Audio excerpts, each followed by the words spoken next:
Hey, what's up, guys? This is Derrick Broze of the Conscious Resistance Network.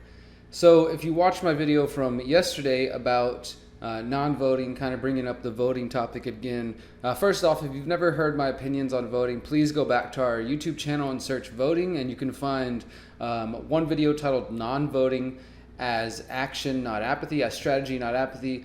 There's also a video and an essay called Here's Why I Don't Vote, and another one called Voting is a Ritual Meant to Divide America. Those are the three videos and essays that I've put out pertaining to how I feel about voting. And the last video was pretty much just trying to catch up the situation and get you guys to accept that those of us who don't participate and don't play the game are not to blame for the ills of society. And it's not our fault that you have Trump as your president. It's not our fault that you have Obama or any of these people. And whoever's coming next, it won't be the non-voters' fault as well. So I spent a couple minutes ranting about that, but I wanted to spend a couple minutes as well talking about the solutions. And toward the end of that last video, I was discussing opting out and exiting the system and that sort of thing.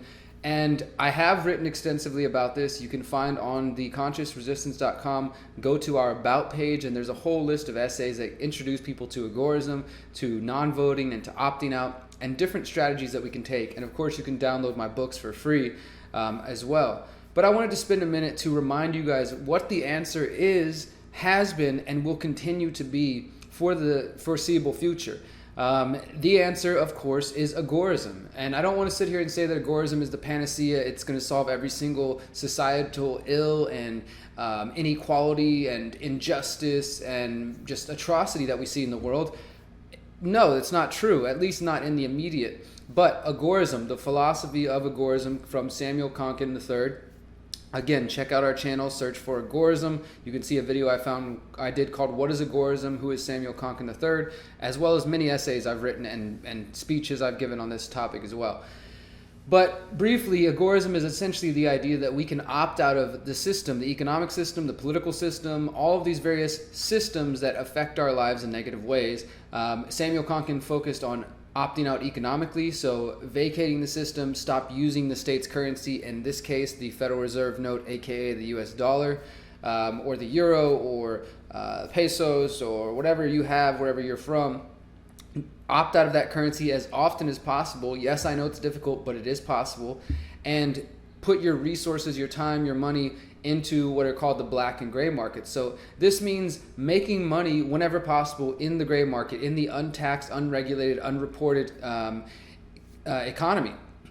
This would also mean barter networks using alternative currencies like cryptocurrency, as well as paper currencies, or just any sort of way that you can do business and create products and do the work that you want to do, but without directly contributing to the state, right? Now, of course, the fullest extension of this idea would be, not paying taxes, tax resistance, opting out of the tax system, opting out of the currency system, opting out of the education system. I'd like to take the idea and fully give it a holistic look, and that applies to all these different areas of our lives. So not only is it important to opt out of the economic system and opt out of supporting the government, but it's also important to opt out of the corporate deadstream media and out of the pharmaceutical complex and out of the establishment big education system, in all these various areas that they affect our lives. That is the answer. The answer is not to try to play the game and get within their system and spend hours and days and months and years of your life trying to change it from within. I think plenty of people have shown us by now that that cannot happen.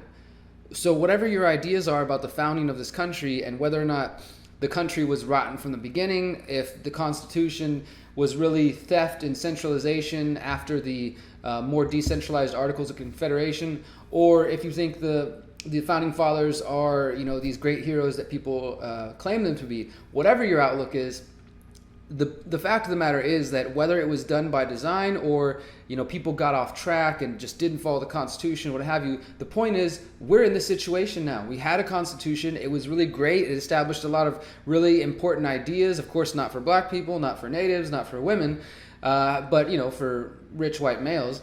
Of course, down the line, those things got fixed, right?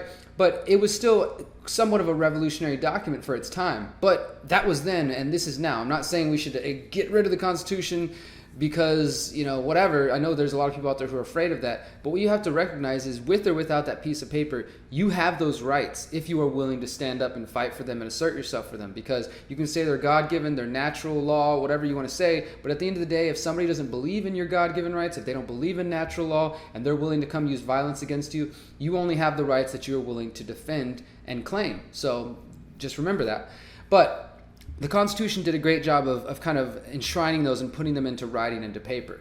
But I think we can do even better now. We can do something better than we did with the Constitution, which gave people freedom from the monarchy of the British Crown, or at least that's the idea. And it gave people the freedom to start trying to find their own sovereignty and to claim their own life. Again, at least if you were white, male, not a woman, black person, or a native. But generally, it was this idea that people were free from the monarchy. We were now free from the church, and we were free to pursue whatever religion or secular life or just however you wanted to live. We can go even further now. We can say, let's completely decentralize from that system. Let's give everybody the opportunity to govern themselves. Let's give everybody the opportunity to figure out how to grow their own food, how to take care of themselves, how to partner and cooperate and organize with their own communities to grow and prosper and do the beautiful things and have this amazing, great, abundant world that we have. Maybe do it with a little bit less destruction and a little bit more love to Mother Earth and to the other beings and life that exists on this planet. Maybe, perhaps. Do you think about it just for a moment? Give it some thought. Yeah, maybe. I don't know. But we can have all those things and we can do it in a better way. We can move forward in our lives and not have to go backwards, as I think some people see it when we talk about exiting the system. They're like, oh, I don't want to go be a caveman. I don't want to have to work on the farm all day. Look, I'm not saying everybody needs to be a farmer. I think we should all learn to take care of ourselves and maybe grow some of our own food. But at the end of the day, you have freedom. You have the choice to decide what to do. Agorism gives everybody the opportunity to exit and vacate from the state via economic transactions, start taking away their power, their money. And if we stop using the Federal Reserve System as much as possible, we stop using the dollar as much as possible, and we start putting our energy into these new counter economies, the informal economy, some people call it System D, this gray and black market, which is $1 trillion market around the world. It's more than a single nation.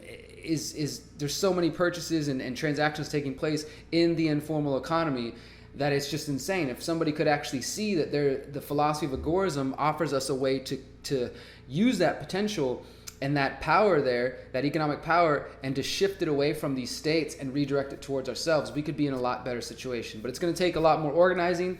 So if you want to get organized, I say check out freedomcells.org. If you want to learn more about these ideas, check out my books or the videos. But at the end of the day, that's the only thing that's going to achieve change, right? It's not going to come from within the system. And it may eventually one day come to a fight, a physical fight in the streets where we're having to fight for our lives.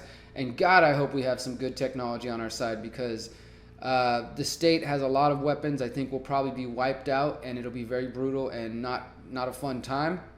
So let's try to opt out and exit from their system as quickly and safely as possible while we build the new world. And hopefully we can get away from that idea of needing violence and needing voting. So thank you guys so much for listening. Please, please, please research Agorism and counter economics. I truly believe this is the answer that will help us vacate the systems and create the new systems that we want. So thank you guys for listening. Subscribe, follow, like, share, all that good stuff. Remember, you are powerful, you are beautiful, you are free. Peace.